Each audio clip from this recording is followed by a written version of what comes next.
I typically go to bed later than my wife. I go much, much earlier. So I fall asleep later. Okay. I'm in bed. I'm not asleep yet. And I'm like just about to fall asleep. Like I'm just tipping into sleep. And I hear this bang. Oh. And I'm like, what the hell was that? Literally so much so that I knew it was in the house. But you know how like when you're asleep, you don't hear the first part of the bang. You hear the last part of the bang. And I'm pretty sure it's in the house. I go look. I can't find anything. I can't, did like something fall over? Did something fall off a shelf? Went to the kids' rooms, walked all over the house in the dark. Can't find anything. Okay, I'll go back to sleep. Go back in bed. Not 2 minutes later, I hear this like, what the hell is that? I get out of bed and I'm looking around. It's dark. Again, I haven't turned the lights on. I don't want to wake anybody else up. You have a dying burglar. It sounded like a raccoon was dying in my room. Like that's really what it sounded like. But this was definitely in the room. There was no doubt in my mind this was in the room because I'm now awake. Yeah. And I look around and underneath the bench at the base of our bed, my children had stashed all of their Minecraft weapons that were made out of balloons that they got at a birthday party. And one of them had popped and was now leaking the rest of the air out. And that's what I fucking heard. I had no idea they were there. I was so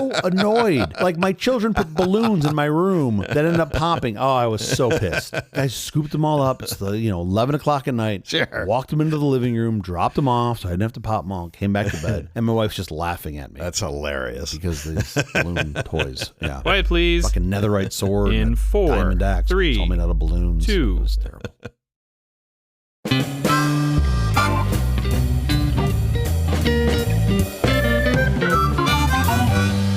The Alpha Company presents a truly terrible podcast. Welcome to Nonsense Season 2, Episode 38. I'm Jeff Parker. I'm Still. This is our take on the week's business, tech, and entertainment headlines. This time, we'll look at the advancing technology of artificial light. That's the stuff that's made out of silicone? It's National Doorbell Day, celebrated on October 31st annually because when else? To recognize the buzzer bell, chimer, melody, tunes, and so on, beckoning us whenever there is a guest at the door. When kids come to trick or treat on Halloween, it's the doorbell that announces their arrival. Get ready to welcome Halloween with the humble doorbell. Isn't this where you plug some fucking doorbell that's Matter over Threads or some other shit? Open source. It's an open source. It's an open source doorbell. Yeah. Yeah. You don't want one of those closed source doorbells with the wires in it. Yeah. No. How's your week going? My week has been lovely. I had my parent teacher conference with my son, which is great. Love it. They said nothing but nice things about him. How lovely. A good kid and a lot of energy and yada yada yada. And I was like, okay, I'm buying this. He puts on a good show there. Yeah. And then they said, and he just loves his brother and talks about him all the time. And I said, I'm sorry, I think you've got the wrong kid. Can you check your notes again? Because that is not the version of him that I know. But double check Max Little. Sure, let's believe. No, it was really great, and they had nothing but nice things to say, and that he's a fun kid. And the only comment that could be perceived as even mildly negative or something to work on is his PE teacher said, sometimes he needs a little guidance to stay on track. He's distracted by other kids, and I was like, yeah. He's. Have you listened to the show? That's my kid. Fucking squirrels with aluminum foil balls. But no, it was great. I'm excited. This week has been lovely. We've got Halloween today, which is going to be awesome, and we're very excited. How about you? That's the problem with this show today. All you want to talk about is your kids, and all I want to talk about is the Dodgers winning. Same thing. My kids are very good at stealing things out of other kids' gloves. Oh, gosh. Speaking of National Doorbell Day, I've been slowly working on my own doorbell installation. Yeah. I have a doorbell that is probably 30 years old, and so it's time for a little updating. And it's complicated because the doorbell, in this case, doesn't go directly on the house. Yeah. It goes on a gate in front of the yard, so now there's a conduit that's required and Cat 5 cable, and the whole thing gets I'm going to put in a video doorbell. Like, I want to be the Jetsons. I get it. I understand. Let's get to our headlines. Let's do it. Ban on Chinese tech is so broad, U.S.-made cars will be blocked, Polestar says. Today, Polestar electric vehicles gained access to the Tesla supercharger network. That means Polestar drivers have access to 18,000 more DC fast chargers than they did yesterday. Yeah. Once they get a NOx adapter, which can be ordered today from the local Polestar service point. But right now, Polestar has bigger worries than expanding its charging options. Should propose new rules banning Chinese connected car software and hardware go into effect, it would effectively ban the automaker from the U.S. auto market, the company says, including the EV it builds in South Carolina. Yeah, so this is a little disingenuous. This comes from Ars Technica. And they go on to talk about how Polestar is a U.S. organized company. It's a subsidiary of a U.K. public company that's listed on the NASDAQ, and then its headquarters is in Sweden, and that 7 out of 10 board members are from Europe or the U.S. Was part of Volvo for a long time. Well, Volvo was one of the early investors in Polestar. And then they sold out. Yeah, so they divested their stake, and Geely owns most of this thing, which is a Chinese company. Yeah. And I feel like all of this other hand waving over like, oh, we got board members in Sweden and in the US. It's like, yeah, and they're all replaceable. So like, I get that the current control stack has some modicum of not being in China, but it's still a Chinese held business. I don't know how you dance around that fact. They're making cars in South Carolina. Yep. They have something like 2,800 employees and only 280 are based in China. Yeah, I get that, but you're still the mothership. I don't know how that rule is going to work at all. You're going to affect a lot of cars because an awful lot of cars have parts that are made in China, shockingly enough. Yeah. I'm not even sure there is a car that doesn't have a part made in China. You have vehicles made by like Lincoln and Buick that are actually made in China, Yeah. which is still a U.S. held. It's important to you that the shareholders are U.S. people. In that case, the cars can be made in China? Yeah. What's kind of interesting about that too is you go, well, I'm assuming the argument would be, well, the components are Chinese. It's like, well, yeah, hold on now.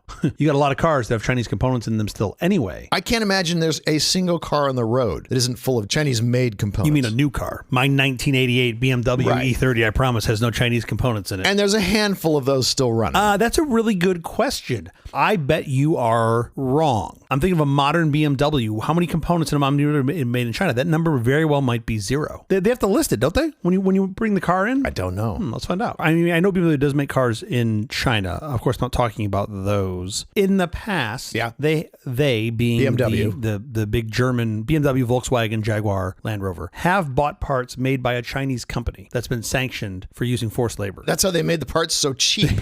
Well, I mean, it's all that stuff, right? For sure. Yeah, okay. I think I'm wrong on this. At some level, I guess there's some componentry that's coming from China. I don't know. Does that include Taiwan? Are you including TSMC in that? I don't think anybody's thinking Taiwan is the same as China. You say made in Taiwan or you say made in China. Sure. Yeah, I appreciate that. I suspect there are some componentry. There might be let's say an ECU that has a Chinese-made chip in it, maybe. I don't know. I don't even know necessarily about the chips. You're saying actual components. Assembly or components put together. Yeah, so that's gonna be tricky. Are they banning dumplings or not? That's all I really care about. Can I still get the dumplings? I don't ask a lot. We're also upset the Chinese government has been heavily subsidizing for years the auto industry exports So that's the protectionism. as a way to undermine foreign competition in areas like green tech. And it's not great, right? If you've got the Chinese eroding existing manufacturing markets by heavily subsidizing this, it's a great trick. I mean, we've certainly done it ourselves in the past. We do it currently. Yeah. Listen, here's the great dirty secret about the U.S. Don't spread this around. Don't tell anyone. Don't tell this. anybody. Oh, good. Fortunately, no one's listening right now after the beginning doorbell segment. So please go ahead. We subsidize everything. No, that corn is all grown at market rates. That's the problem. Yeah. This is how we do it. I know. When you subsidize corn, as we do, you bring the food price so far down that you can lower the wage of workers so much that you literally affect every single product made in the country. How do you get off the teat? How do you get off the teat of that once you start? I don't think you can at this point. Farmers have such a strong lobby. Well, you can. You have to rip the Band-Aid off, and a lot of hair comes with it. You just have to rip the fucking Band-Aid off. That's an ugly, ugly image. Yeah, it is. Otherwise, you're on this gravy train forever. I'm on a gravy train with a Band-Aid with hair. Oh, you literally meant that's an ugly image. I thought you were speaking more metaphorically. It's the Italian genes in me. Yeah, it's a lot of hair. It's And now the everywhere. gravy train. I have a built-in sweater. You have a lot of car companies that started out recently in the past, let's say 15 years, as EV-only car companies. And I do suspect that in the next decade or so, a lot of them are going to have their lunches eaten. If they don't identify, if they don't have a real identity that people can align with, a lot of the big guys are going to come move into those spaces. You think like companies like Fisker are going to go out of business? Yeah, weird, huh? For the second time? I think nobody bothered to look up the fact that in like Dutch, Fisker means bankrupt. Somebody should have probably fact-checked that at some point. That's what it means. It loosely translates to Chapter 11. I think there's still going to be a huge market for inexpensive EVs. Oh, without a doubt. Without a doubt. And made in China is how you make them super cheaply because they abuse labor terribly. No, here's what we're going to do. What? We are going to be the country of abusing robots. And we're going to get a bunch of little AI robots to make little AI cars. Oh, did you see Boston Yeah. Robotics No. presentation 2 days ago? No. They have new robots, and they're the Optimus robots, only they really are not human assisted. They're really the real thing. Please tell me they played that up in the presentation where they're like, No. these ones aren't controlled by humans. They're too classy. They are too classy. I'm glad they don't sink to his level. So are they bipeds? Are they tripeds? Are They're they bipeds. Yeah, They've yeah. had bipeds for years, but they're amazing. They're almost everything the Optimus should have been, except for the Optimus was fake. This is real. I'm an early adopter on some shitty technology, like, my Apple Vision Pro here holding out a stack of paper. I didn't buy a Segway. Remember when Segway was going to transform the whole world? Oh, sure. However, if Boston Dynamics came out with a home robot and they said, look, early adopters, heavy price tag, and it was like a monopod, I'd buy that that thing in a fucking heartbeat. If you had like a little pogo stick bouncing around your house cleaning up, Sure. I'd be all over it, because not only would it like clean my toilets, it would make me laugh constantly. Of course. It's just like bounce, like boing, boing, basically, boing, I want it to boing. look like the light on Pixar. Like, remember the little light that comes out and Right. bounces Sure, on sure. the eye? I want that. Give me that, and I will give you my money. 25% of Google's new code is all coming from AI. Wow, that's, I guess, impressive. I mean, that means they've got some systems that they haven't exposed to the rest of us, because you wouldn't use any of that The code. irony is mostly. it's coming from Azure. They're using Azure's AI to code it. Copilot. It's all Copilot code. Copilot. Ding, ding, ding. I see you're trying to search the web. Ding, ding, ding. And meanwhile, Satya's like, I think that's ours.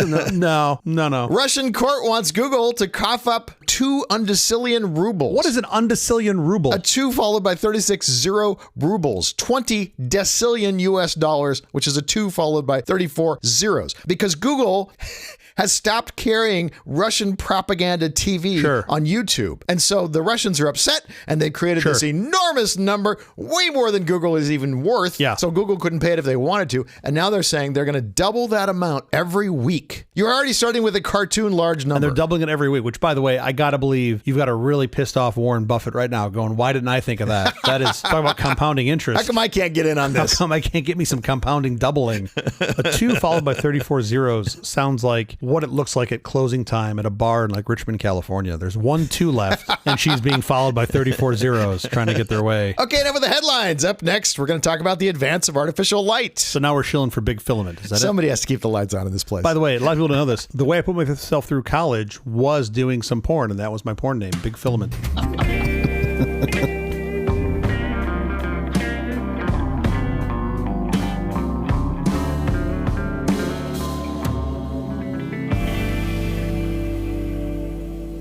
Isn't it your segment today? Oh, believe me, I'll do it if you want. Oh, boy. You're the guy today. I like you just riffing one. We're talking about birthmarks. Count me in. What? What are you talking about? There's like a whole bunch of people over the course of time, right? Great thinkers, innovators, philosophers that like to say things. I usually attribute it to Newton. Basically like saying they're standing on the shoulders of giants. We all are. Yeah, everyone is, of course. Yeah. And that's progress, right? You have things that come before you, and it helps you sort of achieve the next thing, whatever that is. We're all standing on the shoulder of single cell organisms. We are. Which is odd, because you wouldn't think they would have shoulders, but apparently the cell is just a shoulder.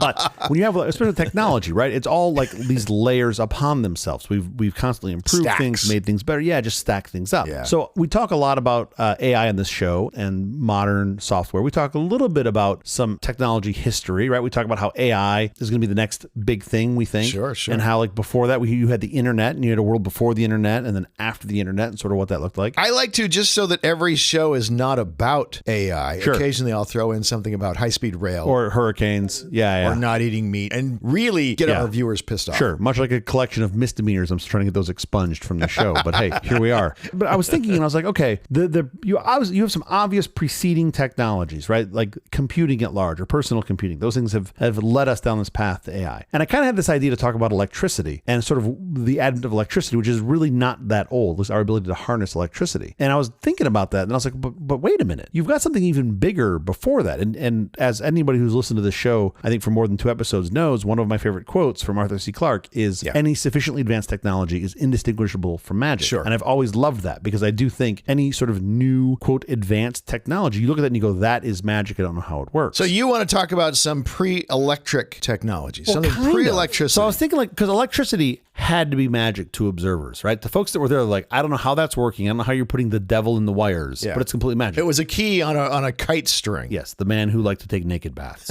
He is one of them. We should do a whole episode on Ben Franklin. Because Thought it would be fun to play with lightning. Exactly. Ben was an interesting guy. I do feel like if we were to go back and do like the Bill and Ted's Excellent Adventure thing again, I'd definitely bring back Franklin. I'd love to bring back Newton. Oh, yeah. Just bring him back and just show him here's an AI, and just watch the dude's head explode. Here's where we went with that, totally. by the way. You bring him back, and he's just like, oh, that's really cool, but like, there's no 5G here? Why it doesn't work at your house? He's still like complaining about, he's like, you only have 600 megabit down? Oh, that's kind of terrible. I thought you'd be much farther forward by now. God damn it, Isaac. So I was thinking, okay, electricity, but then it dawned on me, you got something that's even, I'd argue, more impressive as recent, quote unquote, technology relative to our civilization. Yeah. And that is light. Oh, yeah. Like actual artificial light. Okay. Go back a couple thousand years, you had the sun, and that was it. That was it. You're laughing, but like you had the sun and then like maybe you had fire. A couple thousand years. Yeah, there was nothing else. Maybe a few thousand years. Yeah, okay, a few. Sorry. Okay. Oh, Jesus, pedantic. Episode 38. Yeah, look, round numbers. 5,000 years ago. Yeah, there you go. You had some fire, right? You probably had some ability to create fire, but that was it. If it was raining out, you were fucked. Put out your fire. There was no good option for this. I started thinking about light, and then I was looking around online and seeing what sort of options we have. And it amazes me how quickly that even I, as a self-proclaimed technologist, forget about these astonishingly impressive facts around something like light. Yeah, artificial light changed the world. It's kind of crazy. So I started digging around, and I came across this article in Big Think by Tony Morley. And he was talking about advances in artificial light. And the way he compared it, or at least gave you some perspective, I thought was really fascinating. I thought you would enjoy it, and maybe some of our listeners. He opens with, quote, "For nearly all of human history, fire was our only source of artificial light. Yeah. Difficult to make, challenging to safeguard from things like the wind and rain, but fire was our first window." And stinky. Yeah, I'm going to get to that. Yeah. And it was our first window into the darkness of night. He says, fire and the artificial light and radiant warmth it produced changed everything and helped catapult humans towards the modern age. And I was like, all right, that's a pretty grandiose, but then again, it's right. You would still be sleeping when the sun goes down and waking up when the sun comes up if you didn't have some mechanism to create light. I would still do that if I could get away with it. I read that and I was like, I still want to do this now. Yeah. I just want to turn off all the lights. Those are my natural hours. It is always fascinating to me that like what was once desired, and then once it becomes ubiquitous, you then desire the opposite. Yeah. Henry VIII's time, you couldn't get food. If you were fat, you were royalty. Oh, for sure. Now you're like the Botticelli woman. Yeah, exactly. Yeah. And now it's like you just want to be thin. And I'm like, man, I would have fucking rocked it in Henry VIII's day. They would look at me and be like, that guy, he's a prince or a king or something. Look He's at him. He's a supermodel. Look at him waddling over here. Oh, that's sexy.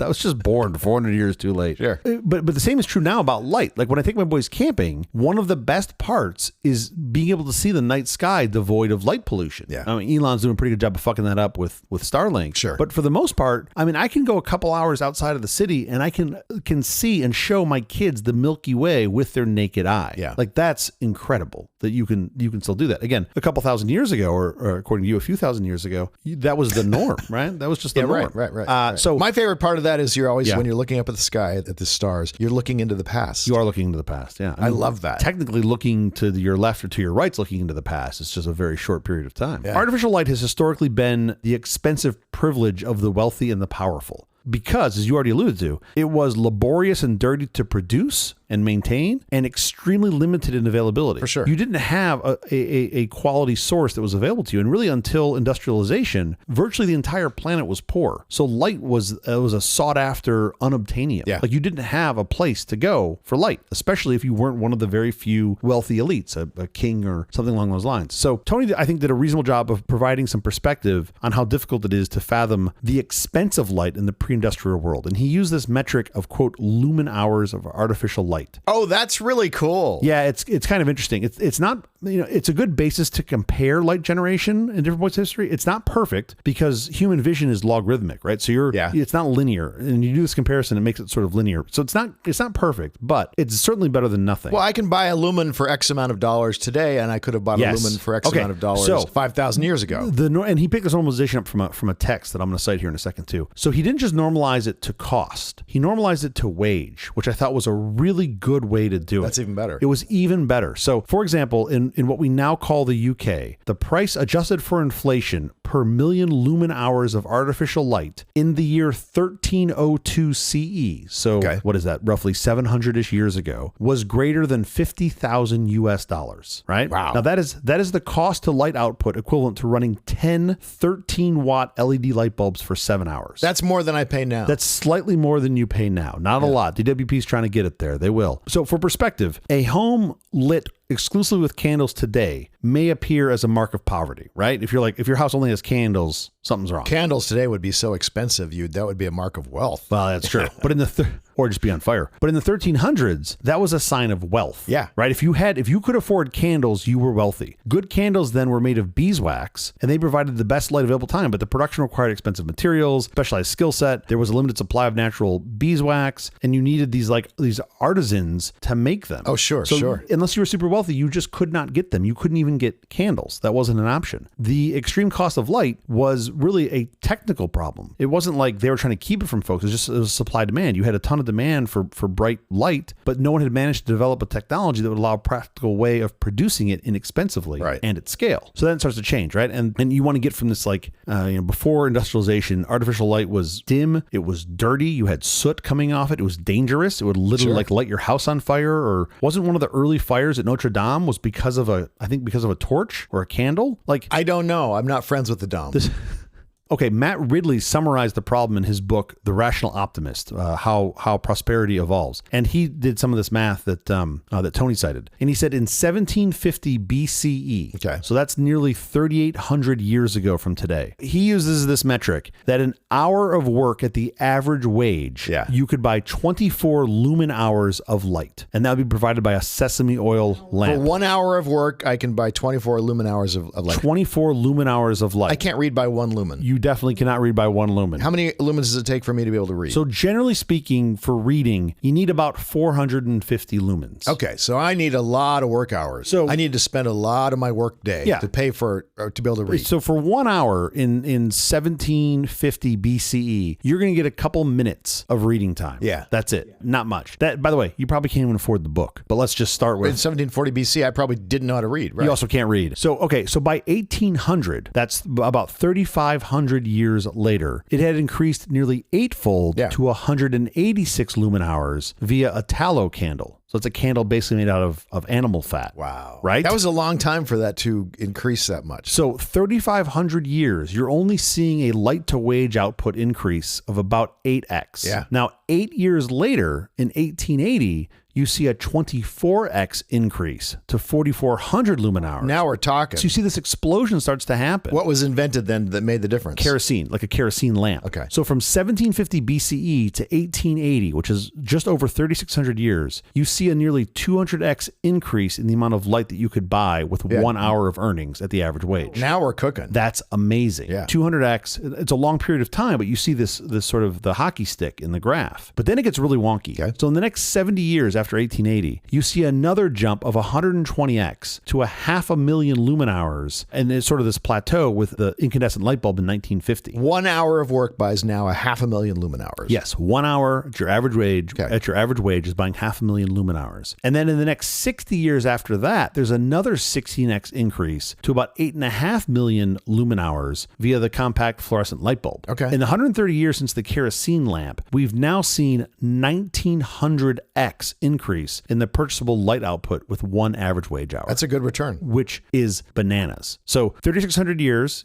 gets all of humanity a 200x increase. And then the next 130 years gets you a 1900x increase. So you're getting 10 times the amount of light increase in less than 4% of the time. It's like compounding money. All the fun happens at the end. Yeah, exactly. That's what I would call an advanced technology, right? I mean, that's outpacing Moore's law significantly. Yeah. So you look at Moore's law and you're like, or Parker's law, or whatever the hell we're calling it. And you go, oh, this is way better. This is way more significant. So, okay, to put it in another way, an hour of work today earns you about 300 days worth of reading light. And an hour of work in 1800 earned you about 10 minutes of reading light. Yeah. That's crazy. But I have to work a lot harder today. Yeah, definitely harder today. Back then, people were just doing like Sudokus. Yeah, no, you could kick back a lot more. And crosswords. Yeah, it was a lot easier then. Definitely the work then was pretty simple. Bill Bryson, who's the author of At Home, A Short History of Private Life. I love Bill Bryson. Yeah, he had a great quote. Open your refrigerator door and you summon forth more light than the total amount enjoyed by most households in the 18th century. Oh, yeah. That is bananas. When I read this quote, I immediately thought of the scene in Ghostbusters where she opens the fridge door and you've got Gozer in the back. Like because that's what it is. You have the entire 18th century compressed into your refrigerator from a light perspective when you open it. So think about that the next time you go in for some deep fried pickles or whatever the hell it is you keep in your fridge. But here's what's interesting too. So you think about how we got here, and much like with other technologies, and this is specifically, I'm trying to be analogous to things like the internet, AI, arguably even social media. The way you get there, never. Not just you're breaking eggs to make omelets, like you're doing a lot of things that people don't like to get to the thing. So I'm not going all the way back to sesame oil. But if you go back a little ways, Sesame oil? well, yeah, it was one of the first things we used to make light out of in a reasonable manner. Oh, I had no idea. Yeah. Let's go back to like the 1800s. Yes. Ish. Do you know one of the first sort of scalable, reliable sources of light was in the 1800s? Oil. Ish. You just said it. What kind of oil? Well, it wasn't sesame seed because that would take forever to get any amount Little of it. tiny fingers, just squeezing them out. Just squeezing them out.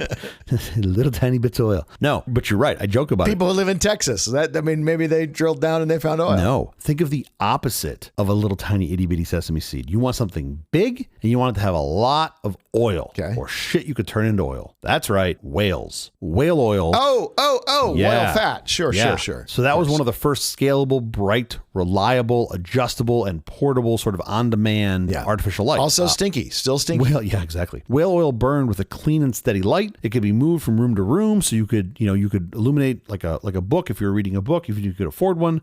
So whale oil was this thing of like, oh, we can make this. And despite this initial abundance of whales, whale oil was still expensive to harvest and refine and transport. And while whale oil provided the best illumination during the early Industrial Revolution, it was still astonishingly expensive. Yeah. In 1850, 4 liters of whale oil cost as much as half the weekly wage of an average worker. Okay. So it wasn't cheap. Good, because you would prefer not to kill whales. Well, wait to see what saves the whales. While much of the industrializing world was gripped with a sudden fevered rush for oils, lubricants, other products derived from whales, North America was swiftly becoming a titan of whaling, an industry that helped to catapult American ports towards prosperity. Okay. The use of whale oil and the start of the industrialized manufacturing of paraffin candles and lamps helped to push down the cost of artificial light in Britain and around the world. So it started to become more accessible. Lighting with whale oil was obviously not without consequences. The entire process was a savagely cruel, filthy, and laborious undertaking. Awful. But this was designed to sate the civilization's thirst for illumination. And the whaling industry pushed a number of whale species to the brink of extinction. Sure. So by 1846, so the middle of the 19th century, North America alone had deployed a fleet of more than 700 whaling ships. The total number of whales killed in pursuit of oil for illumination and other whale-based commodities, it's not well known,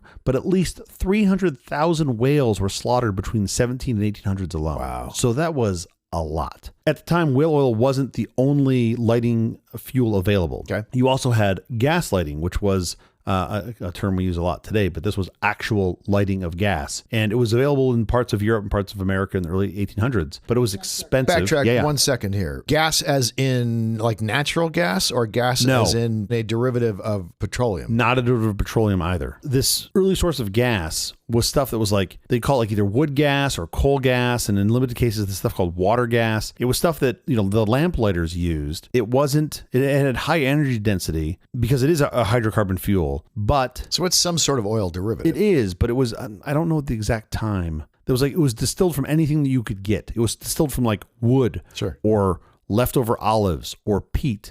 It was whatever you had, but it wasn't, to my knowledge, it was not pumped. It wasn't because you sort of have this explosion in hydrocarbons, pardon the pun. Yeah, sure. That comes later. I would think burning that would have consequences. It is terrible. That was part of why it never really caught on. This stuff was very sooty. So this gaslighting was expensive to install and maintain. It was relatively dangerous. It produced toxic vapors that would kill plants and nauseate people. Sure.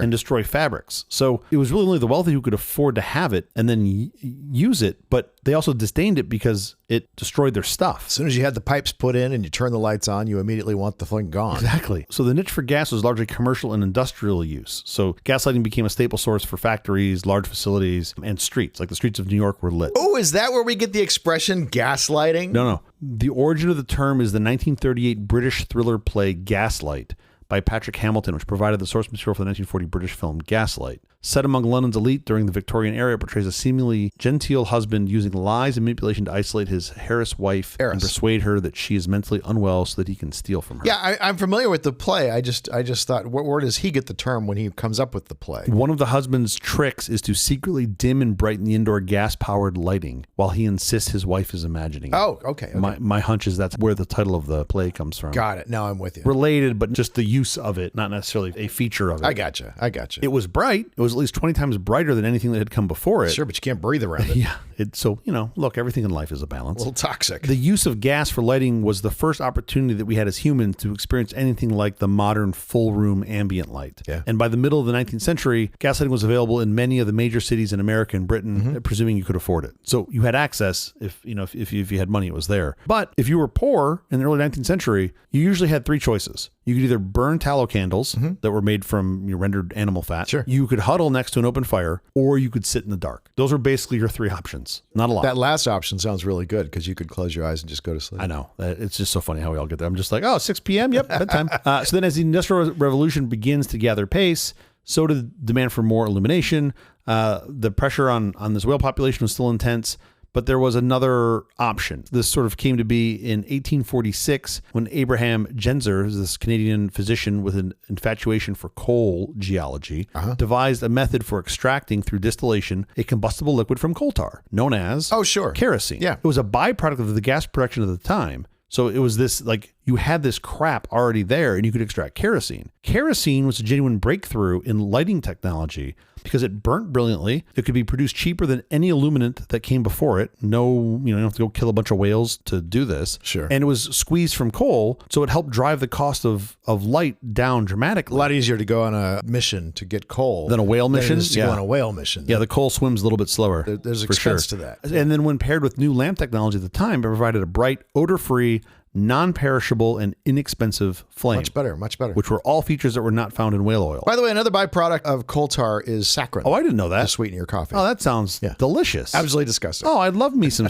coal tar in my drink. Okay, so by 1850, the total output for coal-derived kerosene was slightly less than 18,000 barrels per month for the entirety of North America. That seems like a lot, though. I mean, it kind of does, but it kind of doesn't. I mean, the point is you just didn't have a lot. Okay. Demand outstrips... Not a lot by comparison to today, but for the times, that seems like a lot. Sure. Well, demand outstripped supply by a wide margin, and there was no easy method to increase production from coal tar. So what was needed was a method of producing kerosene inexpensively and on an industrial scale capable of meeting the lighting demands of a rapidly modernizing and sort of more prosperous global civilization. So what comes next? This is where it gets really fascinating to me. The next great lighting revolution comes in August of 1859 when Edwin Drake and a small team struck oil in the rural woods of Pennsylvania. And this was at a super shallow depth of 70 feet. Shooting at some food and up from the ground came a bubble and crude. Yep. Whatever the song is. Exactly, right? While the Drake well itself was not a commercial success, it was an unparalleled proof of concept. Because now you had oil in America, right? As you said, black gold, Texas tea. And drilling was the way that you liberated from the ground. Now access to an abundant, inexpensive crude oil would become the chemical energy breakthrough for the first mass lighting revolution in the history of civilization. Yeah. To back up for a second, this was in 1859. This was not that long ago, but this is why you start to see this massive increase in the ability to light stuff. Oh, California had a gold rush in 1849, and they sat around in the dark for the next 10 years. So the industrial scale production of liquid hydrocarbons was about to drive whaling for illumination out of business, while transforming the entire course of human civilization. So it's fascinating to me to think that crude oil should likely be credited with saving the whales, at least in the 1800s. Yeah. You save the whales with oil, which I would have never connected those two. But think about how many less whale species we would have if you didn't have oil, because we would have just kept harvesting whales and killing whales for their oil till they were all gone. And we may drive that down to zero with greenhouse gases when we heat the whole thing up and it all dies. So oil may also be the death of us. Well, that's the fascinating part to me, right? Is it's like, well, hey, this is way better for us. And you're like, oh, wait, no, maybe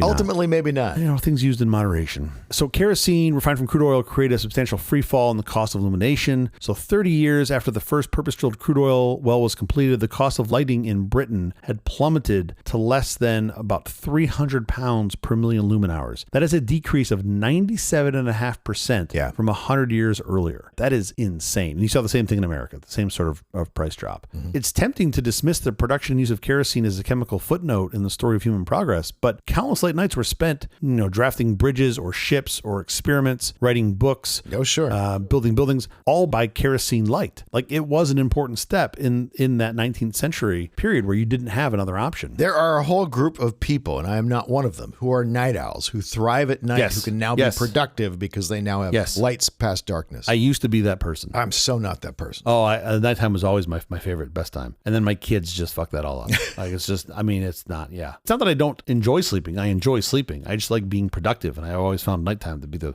time for me. Now I get to stay up up late and get up early because children. That'll change. And then be tired all day. It's great. Yeah. So the first lighting revolution, fueled by this kerosene, it illuminated factories, workshops, businesses, and in doing so, dramatically transformed the productivity of our species, of humans, at night. Isn't that always the case? Like air conditioning when it first came was for factories and businesses and printing houses. Harder to scale down cost effectively. Yeah. Presumably, yeah. Now you're talking about the mid 19th century, give or take, maybe a little bit later than that. Now millions of middle class and poor families had their first real opportunity to enjoy relatively clean, safe, bright light. Yeah. You did not have this option before, and this is bananas to me. This is less than 200 years ago. You as like middle class or below didn't have access to light. Crazy. And then I go, well, wait, what happens in the next 200 years? Like we're standing on the precipice of AI, and I go, in the next 200 years, what the hell are you going to have? Oh, sure. It's going to be, but then I just stopped thinking about it because my brain starts to scramble. Well, even from oil, it got better fast. Yeah. But this first sort of breakthrough in lighting technology was nothing in comparison to the revolution from this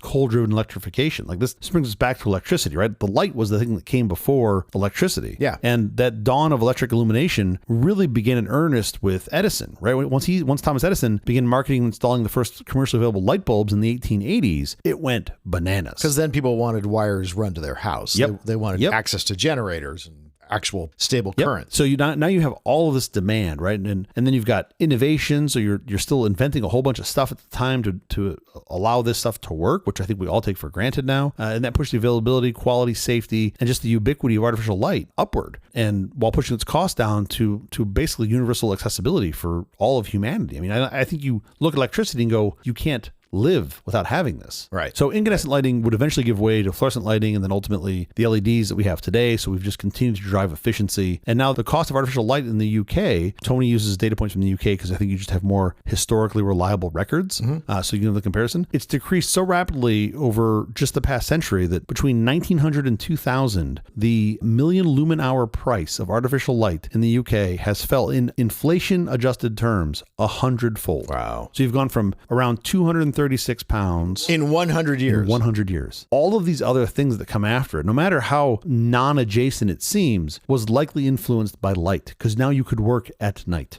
Like just that simple thing of like how much stuff was done under the umbrella of artificial light. And the answer is all of it. Yeah. Like there was nothing that was done only during the day. Like everything was done at day and at night. It's just fascinating to me. Yeah. I started on this quest of saying electricity, man, that's got to be early. Like what could have come earlier than that propelled us forward in technology? And you're like, oh, wait. But then you think about guys pre this, the Newtons and the Galileos of the world, and they did not have accessible lighting. Yeah. Right? What would Newton have come up with had he had another 6 hours a day? But he might have been a day guy, and so he made full use of the regular daylight hours. Or maybe you would have had Bluetooth in the 1600s. I don't know.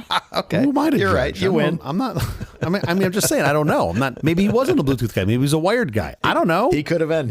I think he probably would have been a wired guy. Wouldn't that have even been a better sort of rivalry? Like forget Tesla and Edison. Like you would have like Newton is like pro Bluetooth, and then you have some other some philosophers at the time who's like pro wire, and he and Descartes are getting into some flame war. Someone else is very upset because they want it to be mesh networks. And then there's Jeff automating his castle, just constantly talking about castle automation. It's like, oh fuck, here comes Parker. He's gonna talk about the drawbridge again. Drawbridge goes up, the drawbridge goes down on schedule. Look at this. The knight shows up, and as soon as the knight gets there, it reads his sword, and the bridge goes, oh, fucking Parker, shut up. So that's light. I thought that was super interesting. That is really interesting. Light is kind of amazing. I'm also very picky with my light. Do you have a color temperature that you keep your house at? I do. I'm good for warm light. Yes, that's mostly what I like. I do not like the cold light. There are now bulbs that will make the transformation from being warm light in dawn to being cold light by noon. During the day. And then they get warmer as the evening. And I haven't tried that, but I am going to try it. I'm curious about those. I've bought a lot of the set once and forget it lights where you can set the temperature in, right? An LED, you set the temperature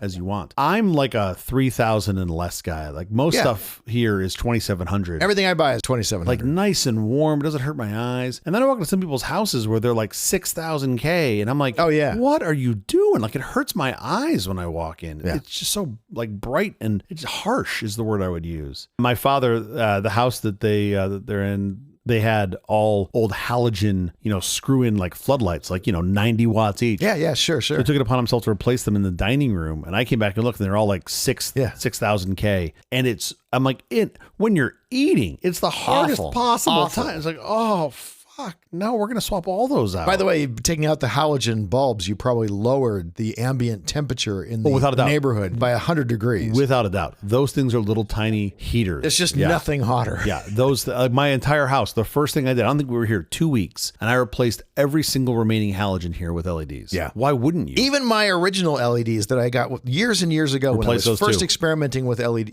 they all had fins to get rid of the heat. They all had heat sinks to get rid of the heat. Now they don't seem to have any of that. None of that seems to be necessary. I still have 3 that have that came with the house, and they put out really clean light, and I've kept them. I know they're not efficient. They're not on very often, but those are the only ones I've left. They're not halogen. There are 0 halogens left in the house because they're so terrible. And now with LEDs, you don't need cans anymore. Do you know this? No. You don't even need cans. It's just flat. It's just flat. It's a pancake. Right. You don't even need a cavity above the space. If you can get a wire to it. And I'm like, whoa, now ceiling lights are trivial. Oh, yeah. And have as many as you want. Have many where you want. Totally. It's amazing. This has been lights. That's how cheap light has become. I know. That we can actually be light snobs about types of light we want in our houses. Isn't that nuts? All right, we have to get out of here, but quickly before we do, have you seen or read anything good this last week? Well, yeah, of course. I so desperately want to stay watching the Dodgers in the World Series. What fun's that been? But I'm going to resist this. What fun has it been? I've been yelling, walking around my house constantly every time a game comes on. We'll set that aside. I find the whole thing to be really stressful. Yeah, it's a little, for a guy who likes to openly admit that baseball is boring as shit and puts me to sleep. I have definitely not had that experience in the past couple games in the World Series. It's been super exciting. I love walking out of the park as people are saying, after a victory, and they say, wow, that was so fun. And I'm like, I don't remember the part that was fun. I just remember the whole thing being really stressful. You just remember some man you've never met before yelling, clear! That's the only part you remember as you go into defib. I turned toward the end of game 2 when we're losing, and I turned to a man next to me and I say, I don't know this man. I say, remind me again, why do we like baseball? Yeah, totally. Why do we come here? Why? What's the point? Tickets are $25,000 each. Exactly. Why do we do this to ourselves? Yeah. Why are we beating ourselves up? I mean, it really is my answer, but I'm going to resist. So I've fallen into another deep, dark rabbit hole this past week that is really fascinating. And we should probably do an episode on it, but it's called speed runs. Do you know what speed runs are? I know the old-timey speed runs where you played video games really, really fast. Yeah. Is that a similar thing? Yes, I'm familiar with speed runs and that concept, but this was I think we used to say it's singular, speed run. Yeah, speed run. Well, yeah, but if you have more than one, then they're speed runs. They're plural. Okay. Right? More than one speed run. Here's how I got here. I have these silly silicone ice cube trays from years ago, and I ran across them in an old box of kitchen stuff. I put them on the counter to deal with. My kids asked about them. My wife described it to them as, oh, these are Super Mario Brothers characters. Oh, okay. I was like, no, those are Space Invaders. Like, let's get it right. Like, let's not teach children. Wow, they're really old. Well, they're little, molds of Space Invaders. Yeah, no, I know the characters. So my kids have no idea what Space Invaders are. So of course I go to YouTube, I pull up Space Invaders videos. Because your kids aren't 40. Exactly. And they watch Space Invaders. And by the way, they thought it was really cool, which I was like, why are you enjoying this? So we're watching Space Invaders. But then shortly thereafter, with the help of the great algorithm in the sky, it was suggested to me a video called The History of Super Mario Brothers 3 100% World Records. And I'm like, what's the 100% part mean? Yeah. That's unique to me. It's a specific type of speed run for any game, but in this case for Super Mario Brothers 3. And it is for running every single level in the game. No warps. You can't skip anything. Oh. You can't use any. Can't take advantage of glitches, because that's what speedrunning was all about when I was young. No, you can take advantage of glitches. This is what's interesting, right? This is some of the nuance. Now, Super Mario Brothers 3 holds a very special place in my heart, because I remember the day that game came out. Sure. My mother somehow obtained 3 copies of it. Nobody could get it. She got 1 for me and 2 for my friends. And it was just a fantastic game. So watching these people compete and have strategies, legitimate strategies, where you're running a marathon and not a sprint. You are doing things and you go, well, that can't be the fastest way. Yeah. But they're trying to either maybe get a glitch or do something that allows them to get through the whole level the fastest. So yeah, sure. Anyway, so this video comes up by Summoning Salt. He does an amazing job walking through the different approaches taken over the years to lower the time of the 100% world record holder. And it's super interesting. So I'll put a link in the notes, but it's a really How fun is that? It's really fun. He does a great job narrating it and showing how the time has decreased over time and what people have done and the approaches they've taken to change it. It's a lot of fun. So definitely if you're a fan of games or if you're over 40 years old, I think think you'll enjoy it. That's very cool. How about you? There is simply nothing more valuable to America than her immigrants, and my recommendation is a perfect illustration of that. The 2020 documentary, The Donut King. Yeah. Ted Noy fled the Khmer Rouge with his wife and 3 children to Camp Pendleton in San Diego. He worked as a church janitor and at a gas station when one day he smelled something amazing. Fresh donuts being made by Winchells. Oh, yeah. He asked about starting a donut shop and learned that Winchells would train him for free. Soon he bought his own donut shop, Christie's, and then another, and then another. And when Cambodian refugees came to California, he started donut shops with them. That's awesome. He actually would sponsor them. The State Department would call him. That's awesome. And say, do you know so-and-so? And he would lie and say, oh yeah, that's my cousin, so they could get in. Sure. And then he would start them in the donut business. That's amazing. And eventually he had 70 donut shops. Wow. Dunkin' Donuts found it so hard to break into the LA market because of this guy that in the late 90s, they gave up. That's super interesting to me because whenever I go outside of LA, It's Dunkin' Donuts everywhere. there's Dunkin' Donuts everywhere. You can't get a non-Dunkin' donut. It doesn't exist. Yeah. But here you just have a random smattering of emporiums of random people's donuts, and I think that's amazing. Most of them are Christie's, which he called bet, his original yeah. stores, and then Donut King, because people call him the Donut King. And then you'll see some that are just DK, DK. Okay, cool. which stands for Donut King. Yeah, of course. To this day, when I go into a donut shop in the Los Angeles area, there's a high probability it is owned and run by Cambodians. It's amazing. Who got their start from Ted. That's amazing. An amazing story of a fascinating immigrant, the Donut King. See it on Hulu now. And now I'm hungry. Yes. Thank you very much. I'm going to check that out. That is the episode. Thank you for joining us for all this nonsense. A truly terrible podcast from The Awful Company. Visit us on the web at nonsense.productions. I'm CJ. I'm Jeff Parker. If you like this program, please follow, download, subscribe, and like it at Apple Podcasts, YouTube Music, Amazon Music, AntennaPod, iHeartRadio, Spotify, my favorite Overcast, wherever you may get your podcasts from. Nonsense uses Signal Messenger. There's no such thing as secure messaging on software that is not open sourced. Signal, strongly encrypted open source messaging. Check it out. Special thanks to our floor director, Jeff Fear. Thanks, Boinger. We'll be here every Thursday morning for more nonsense. Please join us.